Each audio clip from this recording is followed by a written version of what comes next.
가만히 눈을 감아볼까요?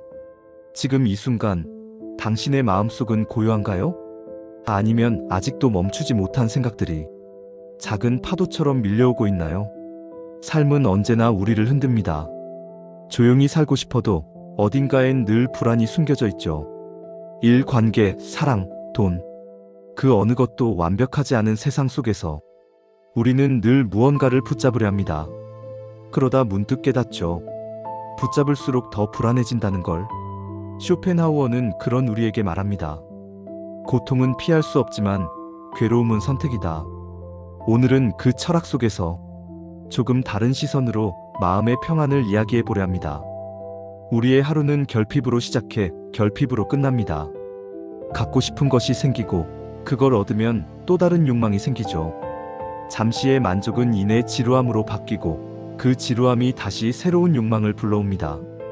쇼펜하우어는 이 끝없는 순환을 삶은 고통과 권태 사이를 오가는 시계추다 라고 표현했습니다. 행복은 결과가 아니라 욕망이 멈춘 순간의 고요라고 했죠. 그의 철학은 차갑지만 이상하게도 따뜻합니다. 그 말은 고통을 없애라가 아니라 고통의 본질을 이해하라는 뜻이기 때문이에요. 우리는 늘 행복을 멀리서 찾지만 그는 말합니다. 행복은 멀리 있지 않다. 다만 불행을 덜어내는 일일 뿐이다. 그 말이 참 맞는 것 같아요. 행복은 더하는 게 아니라 빼는 일, 소유가 아니라 비움의 연습일지도 몰라요. 우리는 대부분 타인의 눈으로 살아갑니다. 누가 나를 어떻게 보는지 그들의 말 한마디에 하루의 기분이 좌우되죠. 하지만 쇼펜하우어는 단호하게 말했어요. 타인은 우리의 행복에 거의 기여하지 않는다. 그는 진짜 평화는 홀로 있을 때의 고요함에서 온다고 했습니다. 사람이 외로움을 두려워하는 건 혼자가 싫어서가 아니라 자기 자신과 마주할 용기가 없기 때문이에요. 그는 말했어요. 지혜로운 이는 외로움을 두려워하지 않는다. 오히려 그것을 평화라 부른다. 외로움은 결핍이 아니라 자립의 시작이에요. 누군가 곁에 있어야만 괜찮은 게 아니라 혼자 있어도 무너지지 않는 마음. 그게 진짜 평화 아닐까요? 우리가 외로움을 두려워하지 않을 때 비로소 세상과의 관계도 부드러워집니다. 왜냐면 그때의 관계는 의존이 아니라 선택이 되니까요. 삶을 바꾸는 건 거대한 사건이 아니라 작은 반복의 힘입니다. 쇼펜하우어는 말했어요. 의지는 인간의 본질이다. 이성은 우리가 옳은 길을 알게 하지만 의지는 그 길을 실제로 걷게 만듭니다. 하지만 그 의지가 통제되지 않으면 우리는 욕망의 노예가 되죠. 그는 또 말했어요. 천재란 집중의 습관을 가진 사람이다. 재능보다 더 중요한 건 자신을 다스리는 힘, 즉 하루를 꾸준히 살아내는 습관이에요. 의지의 방향을 다스리는 사람은 삶의 흐름 속에서도 중심을 잃지 않아요. 목표보다 방향을 다스리라. 그 한 문장은 우리가 조급함에 흔들릴 때마다 붙잡아야 할 문장이에요. 세상은 점점 냉정해지고 이성은 점점 계산적이 되어갑니다. 하지만 쇼펜하우어는 진짜 도덕은 감정에서 시작된다고 말했어요. 도덕의 근원은 이성이 아니라 타인의 고통을 느끼는 감정이다. 인간의 본성은 본래 이기적이에요. 그는 그 사실을 부정하지 않았습니다. 하지만 그 본성을 넘어서는 유일한 힘이 바로 연민, 즉 공감이라고 했죠. 누군가의 고통을 내 일처럼 느낄 수 있을 때 그 사람은 이미 지혜의 반을 배운 것입니다.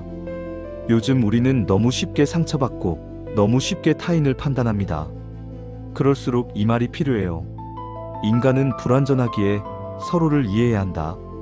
감정은 약함이 아니라 우리 안의 마지막 인간성입니다.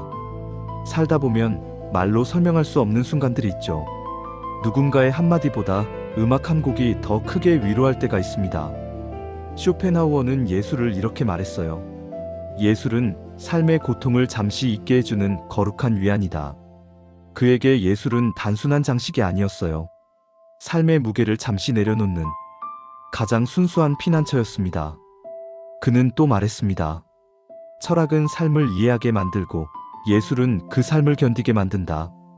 삶이 버거울 때 우리는 음악을 듣고 그림 앞에 멈춰 서고 아무 말 없이 노을을 바라보죠. 그 짧은 순간 우리는 삶의 고통을 잊습니다. 그리고 아주 잠시지만 우리의 영혼은 자유로워집니다. 쇼펜하우어는 인간의 허영심을 잘 알았어요. 그는 말했습니다. 논쟁은 진리를 찾기 위한 것이 아니다. 사람들은 진리를 원하지 않는다. 그저 자신이 옳다는 확신을 원할 뿐이다. 요즘 세상은 말이 넘쳐납니다. 하지만 진심은 점점 줄어들죠. 서로를 이해하기보다 이기기 위해 말하는 시대. 그는 이렇게 경고했어요. 진실을 밝히려는 사람은 논쟁에서 이길 수 없다. 그래서 지혜로운 사람은 설득하려 하지 않습니다. 대신 이해하려 합니다. 이 문장을 들으면 마음이 잠시 멈춥니다. 진리란 말로 이기는 게 아니라 조용히 듣는 데서 시작된다는 걸 우리는 자주 잊고 살죠. 시간이 흐르면 우리는 점점 잃는 법을 배웁니다.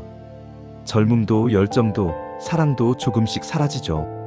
하지만 쇼펜하우어는 말했어요. 삶의 목적은 즐거움이 아니라 깨달음이다. 그는 죽음을 두려워하지 않았습니다. 오히려 그것을 해방으로 보았죠. 죽음은 사라짐이 아니라 본래의 존재로 돌아가는 일이다. 삶은 소유의 여정이 아니라 깨달음의 여정이에요. 무엇을 더 가지느냐보다 무엇을 내려놓을 수 있느냐가 중요합니다. 그는 말했어요. 늙음은 끝이 아니라 사유의 완성이다. 이 문장은 우리에게 이렇게 속삭입니다. 잃는 것은 슬픔이 아니라 비워내며 완성되는 또 다른 길이라고. 고통, 욕망, 외로움, 예술, 진리, 죽음.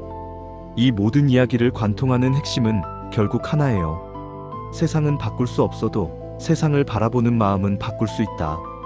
쇼펜하우어의 철학은 삶을 바꾸라가 아니라 마음을 바꾸라였어요. 고통은 사라지지 않지만 그 고통을 바라보는 우리의 시선은 달라질 수 있죠. 그는 말했습니다. 모든 것은 생각에서 시작되고 모든 평안도 생각에서 비롯된다. 삶의 방향은 결국 마음의 방향이에요. 불안의 근원도 평안의 시작도 모두 내 안에 있습니다. 우리는 늘 행복을 먼 곳에서 찾습니다. 하지만 행복은 언제나 가까이에 있죠. 잠시 멈춰서 숨을 고르는 그 순간 마음 한가운데에 고요히 앉아 있습니다. 쇼펜하우어는 말했어요. 행복은 결과가 아니라 욕망이 멈춘 순간의 고요다. 그 고요함 속에서 당신의 마음이 조금은 가벼워지길 바랍니다. 삶은 여전히 불완전하고 세상은 여전히 불안하지만 이 한 문장만은 잊지 말아요. 고통은 피할 수 없지만 괴로움은 선택이다.